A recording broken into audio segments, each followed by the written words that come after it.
are you feeling, Senator McConnell? In video shot by CNN, the 82-year-old former Senate Majority Leader in a wheelchair lifted up by an aide into a waiting car outside the Capitol complex Monday night after 2 falls there just last week.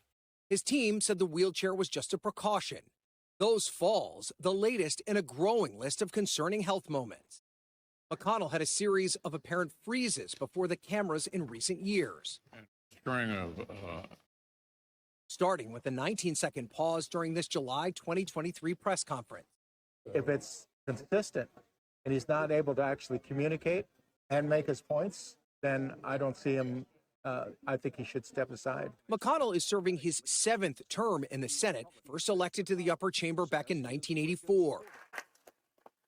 And while he stepped down from Republican leadership last year, one of life's most underappreciated talents, know when it's time to move on to life's next chapter. He has still not announced whether he will run for an 8th term next year. But McConnell is just one of several lawmakers whose age is raising questions about how old is too old to serve. Former House Speaker Nancy Pelosi, now a backbencher, still represents her San Francisco district at 84. They're both more than 40 years older than their median constituents. And they're not alone. 86-year-old Congresswoman Maxine Waters is a full 50 years older than the median resident in her southern L.A. district.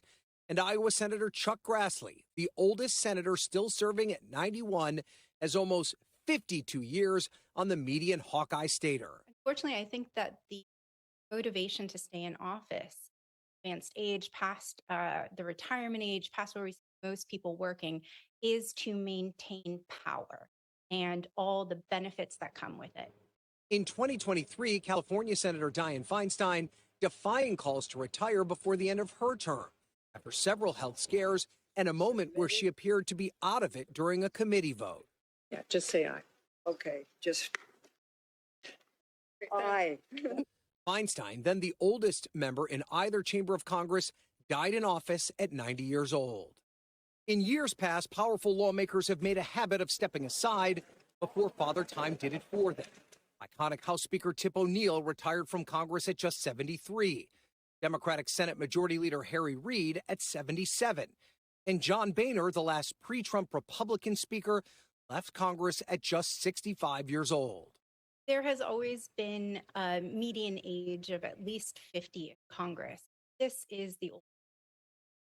Sometime what we have is in the highest echelons of power in Congress, oldest member of Congress. And that is something that was not always true. The Pew Research Center found that nearly 4 in 5 Americans want age limits on D.C. officials, and almost 90% want congressional term limits. So I think there needs to be a limit, somewhere, say, 12 years, and that could be a combination of the House and the Senate both. Ryan Nobles joins us tonight from Capitol Hill. So, Ryan, let's start where your piece leaves off and the possibility of putting either age or term limits on lawmakers. How would that work? Well, it would be extraordinarily difficult, Tom. It would require the Constitution to be amended. Right now, Article 5 has no provision whatsoever for term limits or age limits, so that would be a very difficult thing to do. Of course, there is a term limit that already exists, and that's the voting booth. Ultimately, this is a choice that voters have to make in each individual district with each individual member.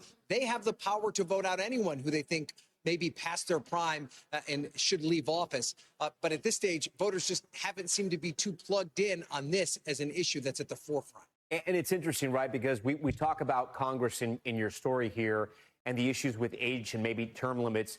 This was also an issue on the campaign trail with former President Biden, and some critics of current President Trump will also say they should look into it. Yeah, you could make the argument, Tom, it's what drove President Biden out of the race. And one of the reasons that Democratic leaders believed that it was time to bring someone in who was from a different generation, who had more youth and more vigor into the race. Of course, it turned out to be not enough, and voters still chose Donald Trump, who is older than Kamala Harris, to be the next president of the United States. There is certainly a generational shift happening here.